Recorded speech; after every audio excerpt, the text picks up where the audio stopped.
नमस्कार प्यारे बच्चों, मैं साइकोलॉजी बाय आर के सर के यूट्यूब चैनल पर स्वागत करता हूं। और हम लोग पढ़ रहे थे बाल विकास व मनोविज्ञान। उसी के क्रम में हम लोग जो है पढ़ेंगे आज अधिगम स्थानांतरण, या हम कह सकते हैं कि अधिगम स्थानांतरण को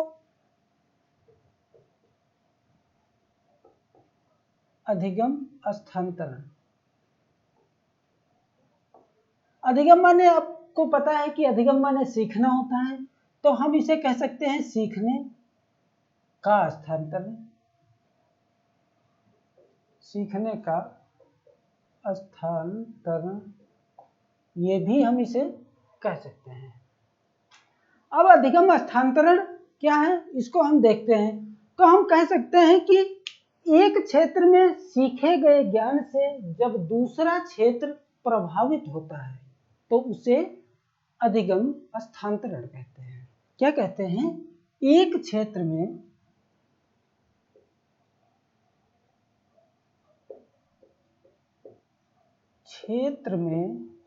सीखे गए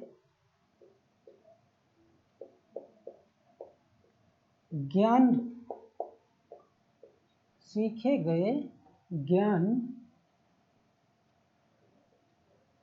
का प्रभाव, सीखे गए ज्ञान का प्रभाव जब दूसरी या दूसरे क्षेत्र में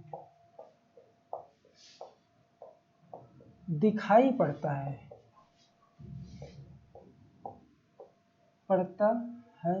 तो उसे अधिगम स्थानांतरण कहते हैं। अधिगम स्थानांतरण कहते हैं। ये तो इसकी मुख्य बात हुई, यानी एक क्षेत्र में जब सीखे गए ज्ञान से दूसरा क्षेत्र जब प्रभावित होता है तो उसे हम अधिगम स्थानांतरण कहते हैं। इसी के क्रम में कुछ मनोवैज्ञानिक हैं जो परिभाषा दी है। एक मनोवैज्ञानिक हैं प्रोफेसर हिलगार्ड। हिलगार्ड की परिभाषा है, उसको हम देखते हैं। प्रोफेसर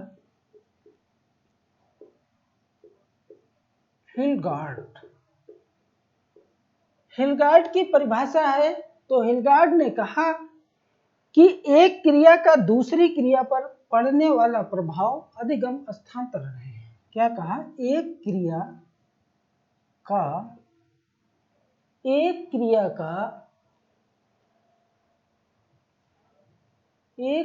का दूसरी क्रिया पर, एक क्रिया का दूसरी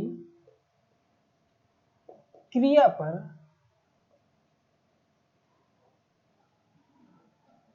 दिखाई देने वाला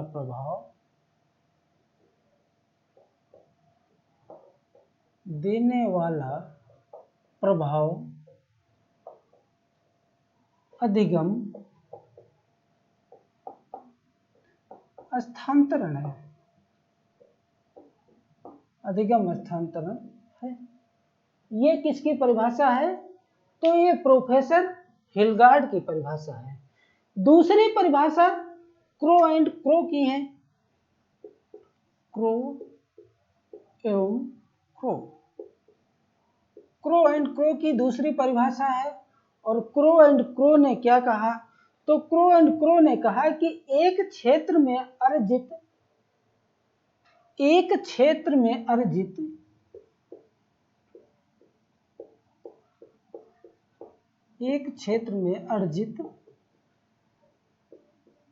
आदत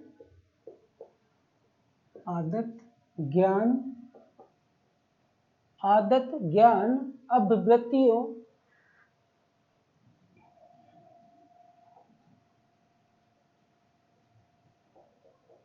अभिवृत्तियों का प्रभाव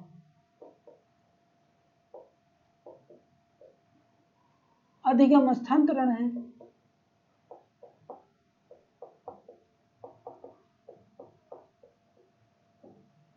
अब आप एक चीज ये देखे हैं कि अधिगम हस्तांतरण में क्या कहा, एक क्षेत्र में सीखे गए ज्ञान का जब दूसरा क्षेत्र में उसका प्रभाव पड़े, दिखाई पड़े, तो उसे अधिगम हस्तांतरण कहते हैं।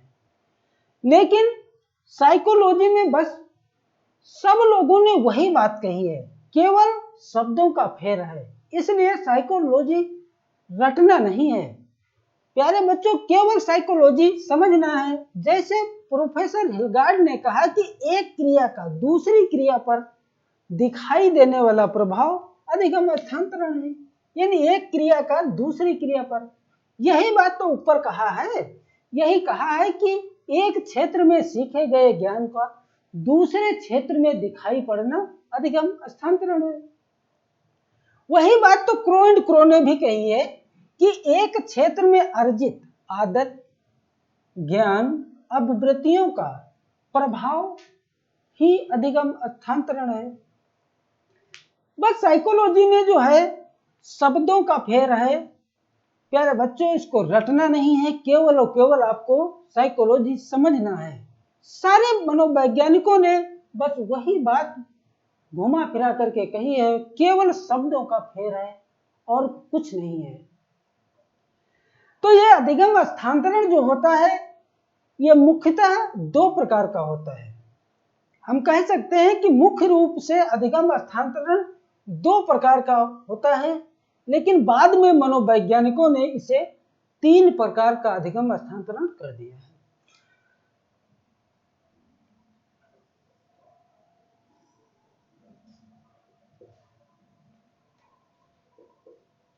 अधिगम हस्तांतरण, पहला अधिगम हस्तांतरण जो मनोवैज्ञानिकों ने बताया वो सकारात्मक अधिगम हस्तांतरण।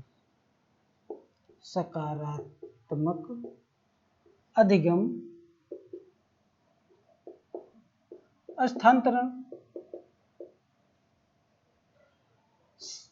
दूसरा जो अधिगम हस्तांतरण है, इसे नकारात्मक अधिगम हस्तांतरण, यानी एक सकारात्मक अधिगम हस्तांतरण और दूसरा नकारात्मक अधिगम हस्तांतरण। सकारात्मक अधिगम हस्तांतरण को हम घनात्मक अधिगम हस्तांतरण भी कह सकते हैं, और जबकि नकारात्मक अधिगम हस्तांतरण को हम ऋणात्मक अधिगम हस्तांतरण भी कह सकते हैं। लेकिन बाद में जो तीसरा अधिगम हस्तांतरण मनोवैज्ञानिकों ने जोड़ा, उसे हम शून्य अधिगम हस्तांतरण कहते हैं। शून्य अधिगम हस्तांतरण। ये मुख्यतः 3 प्रकार के अधिगम हस्तांतरण होते हैं। पहले तो 2 प्रकार के थे, सकारात्मक और नकारात्मक, लेकिन बाद में मनोवैज्ञानिकों ने 3 प्रकार इसको कर दिया। हम एक दो उदाहरण आपको जो है इसमें बताते हैं। सकारात्मक अधिगम हस्तांतरण जैसे, सकारात्मक अधिगम हस्तांतरण जैसे कोई व्यक्ति चाय बनाता था, अब वो कॉफी बनाने लगा। चाय बनाने वाला व्यक्ति कॉफी बनाने लगे।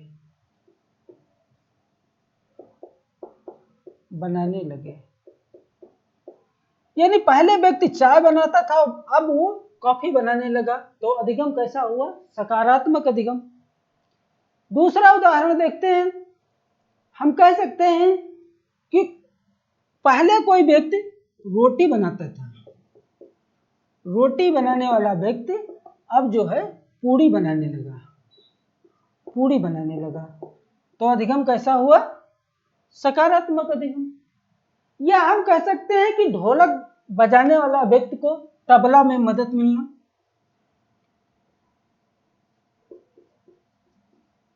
ढोलक बजाने वाले व्यक्ति को तबला में मदद मिलना, तो अधिगम कैसा हुआ? सकारात्मक अधिगम हस्तांतरण हुआ।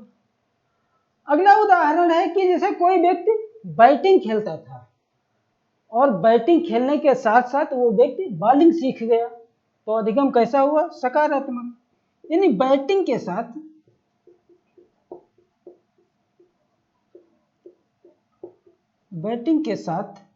साथ बॉलिंग अच्छी हो जाए,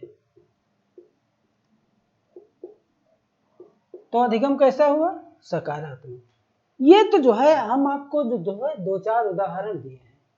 अब दूसरा देखते हैं नकारात्मक। तो हम कह सकते हैं कि कोई बालक हिंदी माध्यम से पढ़ता था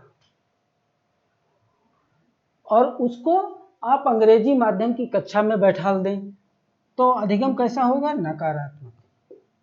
यानी हिंदी माध्यम से पढ़ने वाले बालक को अंग्रेजी माध्यम की कक्षा में बैठाना। यानी अब देख रहे हैं कि वो पढ़ता बालक था हिंदी माध्यम से, लेकिन उसको बैठाल कहाँ दिया आप? अंग्रेजी माध्यम की कक्षा में। तो बालक के समझ में तो मुझे नहीं लगता कि कुछ आएगा, इसलिए अधिगम कैसा होगा? नकारात्मक। अगला उदाहरण है कि जैसे कोई बालक बैटिंग सीख रहा था और अब उसकी बॉलिंग गड़बड़ हो गई। यानी बैटिंग सीख रहा था, बैटिंग सीखने के समय बॉलिंग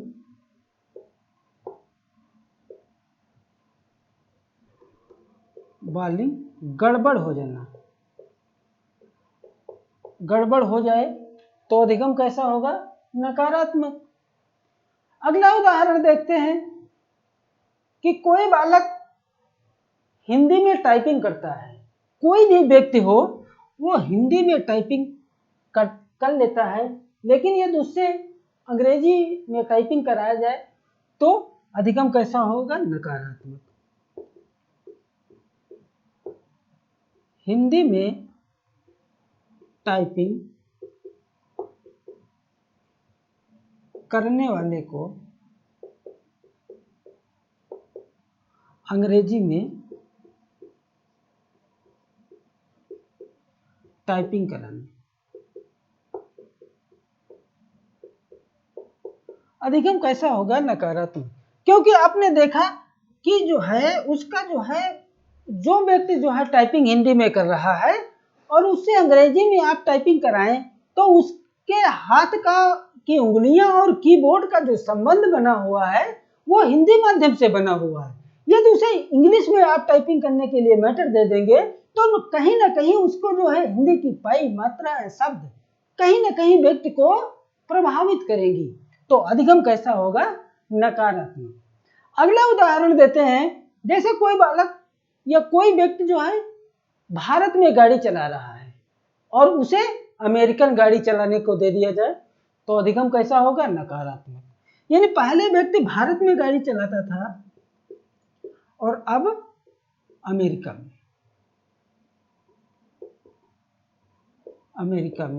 तो अधिगम कैसा होगा? नकारात्मक होगा।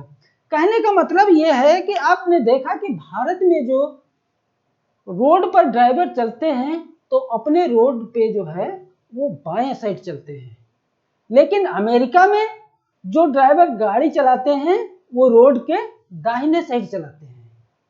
आपने देखा जो भारत में गाड़ियां हैं उनमें स्टीयरिंग गाड़ी के दाहिने साइड होती है, लेकिन जो अमेरिका में गाड़ियां होती हैं या जो फॉरेन गाड़ियां हैं उनमें स्टीयरिंग बाएं साइड होती है। तो कहीं ना कहीं व्यक्ति को ये चीज उसे प्रभावित करेगी, तो अधिगम कैसा होगा? नकारात्मक अधिगम होगा। लेकिन बाद में मनोवैज्ञानिकों ने इसमें तीसरा अधिगम जोड़ा, उसे हम शून्य अधिगम स्थानांतरण कहते हैं। जैसे एक उदाहरण आपको देते हैं, जैसे एक व्यक्ति बैटिंग सीख रहा था और बैटिंग सीखने के साथ साथ उसकी जो बॉलिंग थी उस पर कोई प्रभाव नहीं पड़ा, तो ये अधिगम कैसा हुआ? शून्य हुआ। यानी कोई प्रभाव नहीं हुआ, शून्य हुआ।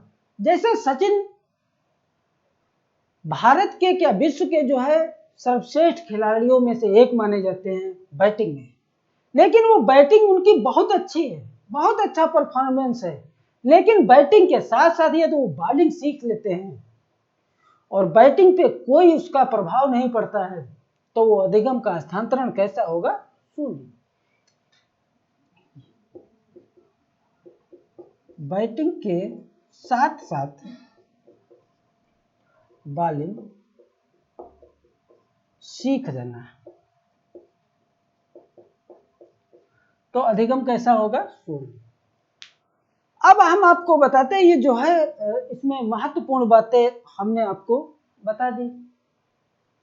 अब ये जो सकारात्मक अधिगम हस्तांतरण है, इसको मनोवैज्ञानिकों ने 3 भागों में बांटा है। तो सकारात्मक अधिगम हस्तांतरण जो मनोवैज्ञानिकों ने 3 भागों में बांटा है, उसको हम एक एक को पढ़ेंगे।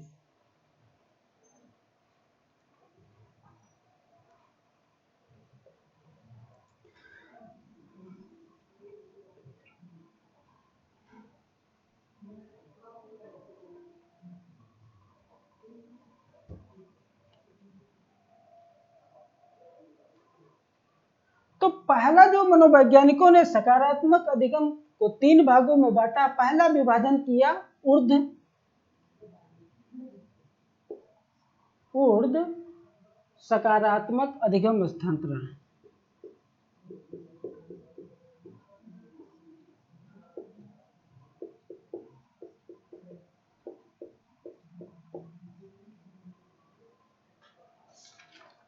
दूसरा क्षैतिज सकारात्मक अधिगम हस्तांतरण, क्षैतिज सकारात्मक अधिगम हस्तांतरण। और तीसरा द्विपार्श्विक अधिगम हस्तांतरण।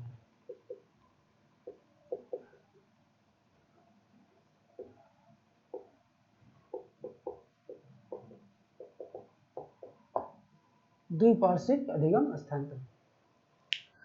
अब ये ऊर्ध्व सकारात्मक अधिगम हस्तांतरण के को हम आपको बताते हैं कि जब किसी परिस्थिति में अर्जित ज्ञान को उच्च परिस्थितियों में उसका अध्ययन किया जाए, तो वो अधिगम कैसा होगा?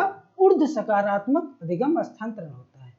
यानी कोई भी मैंने ज्ञान अर्जित किया है, उसका प्रयोग उच्च स्तरीय परिस्थितियों में किया जाए, तो उसे ऊर्ध्व सकारात्मक अधिगम हस्तांतरण कहते हैं। इसके हम आपको 2-4 उदाहरण देते हैं। जैसे कोई बालक था, वो साइकिल चलाना जानता था, लेकिन साइकिल के साथ साथ वो मोटरसाइकिल चलाना सीख जाए, तो अधिगम का हस्तांतरण कैसा हुआ? ऊर्ध्व सकारात्मक। यानी साइकिल के साथ मोटरसाइकिल सीख जाए, तो अधिगम का हस्तांतरण कैसा होगा? ऊर्ध्व सकारात्मक अधिगम हस्तांतरण। आपने देखा यहाँ साइकिल और मोटरसाइकिल में कुछ तो ऐसी चीजें होंगी सामान्य, जैसे ब्रेक हुआ, गियर हुआ, या उसका बैलेंस हुआ, उनमें दोनों में कुछ ना कुछ सामान्य होगा।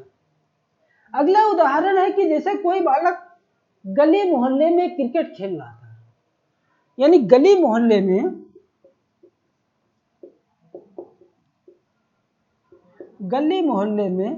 क्रिकेट खेलने वाले का इंडियन टीम में चयन हो जाए,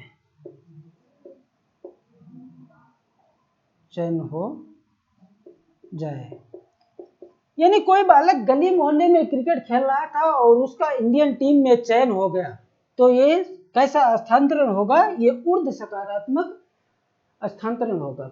अगला उदाहरण है कि कोई बालक या कोई व्यक्ति 100 मीटर दौड़ पूरी कर लेता था, यानी कोई व्यक्ति 100 मीटर दौड़ सकता था। 100 मीटर दौड़ने वाला व्यक्ति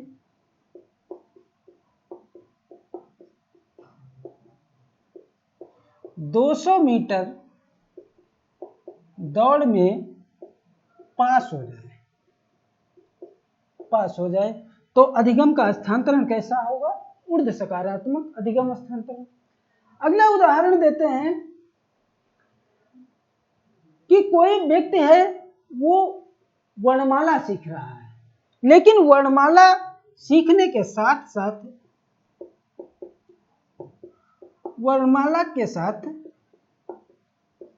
वो बालक शब्द बनाना जान जाए तो अधिगम का स्थानांतरण कैसा होगा?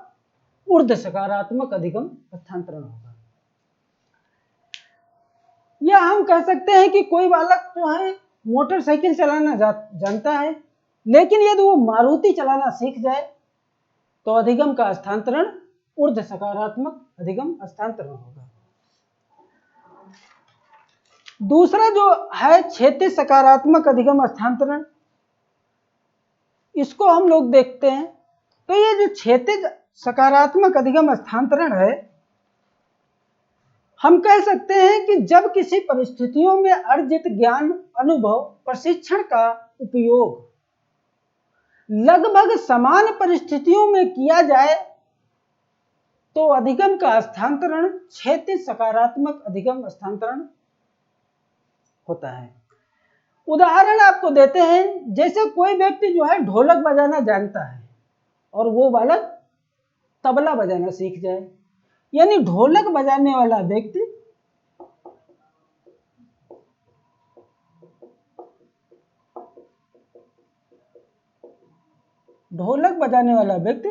तबला बजाने लगे तो क्षैतिज सकारात्मक अधिगम स्थानांतरण हो, यानी कुछ ना कुछ दोनों में समान है।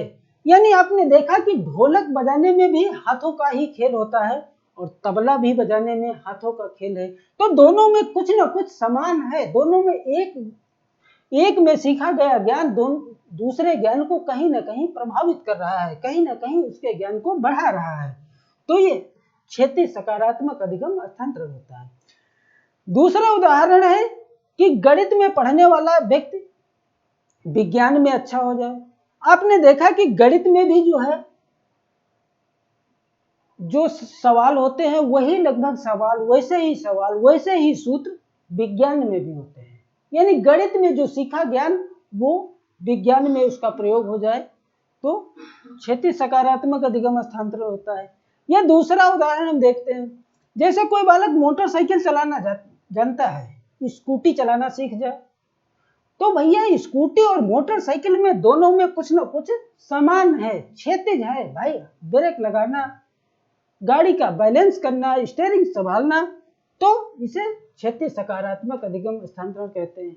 या बॉलिंग करने वाला व्यक्ति बैटिंग भी अच्छी करने लगे तो इसे हम ऊर्ध्व सकारात्मक अधिगम स्थानांतरण नहीं कहेंगे बल्कि क्षैतिज सकारात्मक अधिगम स्थानांतरण कहेंगे। या हम कह सकते हैं कि एक बार आपके एग्जाम में प्रश्न आया 2016 की टीटी में, और प्रश्न आपके यह था कि हॉकी का खिलाड़ी फुटबॉल खेलने लगे तो अधिगम का स्थानांतरण कैसा होगा? हॉकी का खिलाड़ी फुटबॉल खेलने लगे तो स्थानांतरण कैसा होगा? लेकिन मेरे हिसाब से आप देख रहे हैं कि ये जो है अधिगम का स्थानांतरण जो होगा वो शून्य होगा, क्योंकि बालक जो है हॉकी खेल रहा था। हॉकी हाथों से खेली जाती है, उसमें हाथों का कमाल होता है, लेकिन फुटबॉल भैया पैरों से खेला जाता है, तो अधिगम का स्थानांतरण कैसा होगा? शून्य होगा। लेकिन आयोग ने इसका आंसर जो माना था, तो आयोग ने बताया कि ये अधिगम का स्थानांतरण कैसा होगा, तो आयोग ने इसका क्षैतिज जो है स्थानांतरण माना था। आगे देखते हैं द्विपार्श्विक अधिगम स्थानांतरण।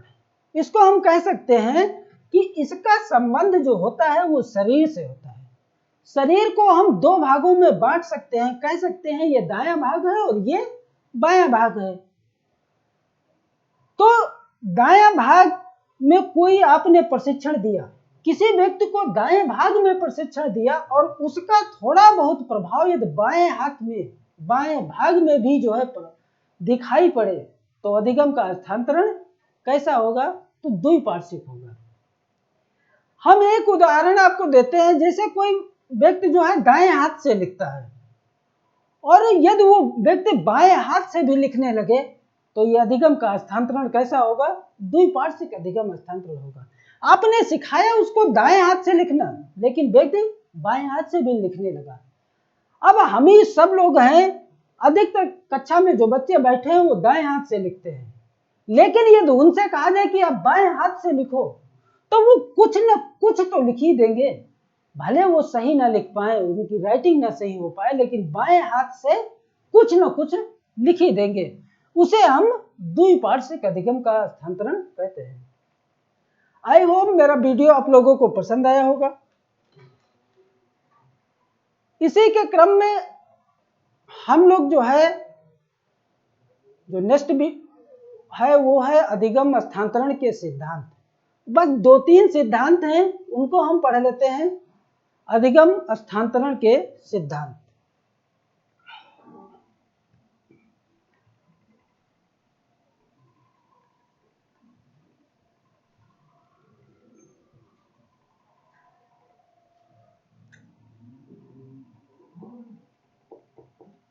अधिगम स्थानांतरण के सिद्धांत, बस 2-3 सिद्धांत हैं, हम लोग पढ़ते हैं। पहला जो इसमें सिद्धांत है वो है समान तत्वों का सिद्धांत। समान तत्वों का सिद्धांत। अब ये समान तत्वों का सिद्धांत किसने प्रतिपादित किया, तो हम आपको बता रहे हैं, ये जो समान तत्वों का सिद्धांत है, ये एक मनोवैज्ञानिक है आपके थॉर्नडाइक, इन्होंने इस सिद्धांत का प्रतिपादन किया। थॉर्नडाइक, इन्होंने इस सिद्धांत का प्रतिपादन किया, समान तत्वों का सिद्धांत। थॉर्नडाइक ने बताया कि एक क्रिया सीखने पर दूसरी क्रिया पर तभी प्रभाव पड़ेगा जब उसमें कुछ समान होगा। कितनी अच्छी बात बताई थॉर्नडाइक ने कि एक क्रिया सीखने पर दूसरी क्रिया पर उसका प्रभाव तभी पड़ेगा जब दोनों में कुछ न कुछ समान होगा। जैसे साइकिल चलाने वाला व्यक्ति मोटरसाइकिल चलाना सीख जाए, तो दोनों में कुछ न कुछ समान है, इसलिए उसको हम क्या कहेंगे, समान तत्वों का सिद्धांत है। लेकिन यदि आपसे कोई कहे कि साइकिल चलाने वाला व्यक्ति क्रिकेट खेलना सीख जाए, तो यहाँ पे जो है दोनों में कुछ समान नहीं है, तो हम इसे ये कह सकते हैं कि जो है दोनों में जब समान नहीं होगा, तो जो है वहां अधिगम का समान तत्वों का सिद्धांत नहीं कहेंगे। दूसरा जो सिद्धांत है वो है मानसिक शक्तियों का सिद्धांत। मानसिक शक्तियों का सिद्धांत, और इस सिद्धांत का प्रतिपादन क्रो एंड क्रो ने किया है। क्रो एवं क्रो, इस सिद्धांत का प्रतिपादन क्रो एंड क्रो ने किया है। क्रो एंड क्रो ने बताया कि अधिगम स्थानांतरण तभी होगा जब मनुष्य अपनी मानसिक शक्तियों का प्रयोग करेगा, जैसे स्मृति है, चिंतन है, कल्पना शक्ति है, अनुमान है, आदि के द्वारा ही अधिगम स्थानांतरण होगा। यानी जब तक व्यक्ति अपनी जो है मानसिक शक्तियों का प्रयोग नहीं करेगा, तब तक अधिगम स्थानांतरण नहीं होगा। जैसे हमने एक जगह जो है वर्णमाला सीखा, दूसरी जगह वर्णमाला उस तभी लिख पाएंगे जब हम अपनी मानसिक शक्तियों का प्रयोग करेंगे। तीसरा जो सिद्धांत है वो है सामान्य से विशिष्ट का सिद्धांत। सामान्य से विशिष्ट का सिद्धांत। अब ये सामान्य से विशिष्ट का सिद्धांत ये किसने प्रतिपादित किया? तो ये स्पीयरमैन ने प्रतिपादित किया है।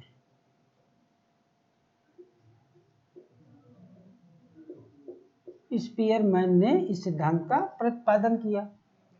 स्पीयरमैन ने कहा कि अधिगम स्थानांतरण तभी होगा जब पहले सामान्य चीजें होंगी और फिर विशिष्ट चीजें होंगी। यानी स्पीयरमैन ने कहा कि पहले सामान्य चीजें होंगी फिर विशिष्ट चीजें होंगी। जैसे चा, पा, न, मा। तो ये शब्द देखे आपने, ये कैसे हैं? तो ये सामान्य शब्द हैं, सामान्य अक्षर हैं। इनसे बहुत सारे शब्द बनाए जा सकते हैं। लेकिन वही बालक आपने सिखाया चा, पा, न, म, वही बालक चा से चाचा, पा से पापा, माँ से मम्मी, ना से नाना, नानी आदि शब्द सीख ले तो ये कैसे हुए? ये विशिष्ट शब्द हुए। यानी बच्चे ने पहले सामान्य चीजें सीखा और फिर उसके बाद विशिष्ट चीजें सीखा। अगला जो सिद्धांत है वो है सामान्यीकरण का सिद्धांत।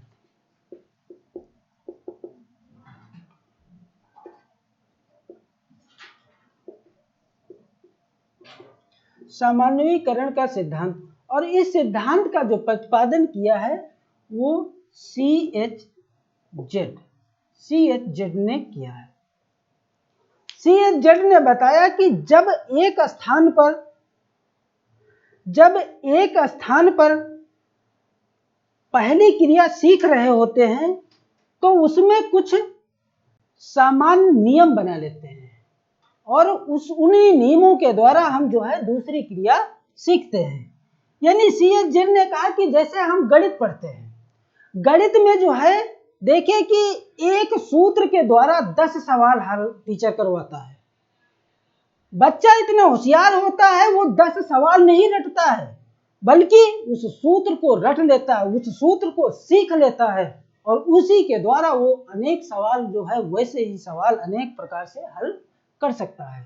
इसे जो है हम सामान्यीकरण का सिद्धांत कहते हैं। यानी बालक जो है वो 10 सवाल जो अध्यापक क्लास में सिखाता वो नहीं सीखता है, लेकिन बालक ये देखता है कि ये सवाल किस सूत्र से हल होते हैं। वो 10 सवाल न रट करके एक सूत्र को रट लेता है।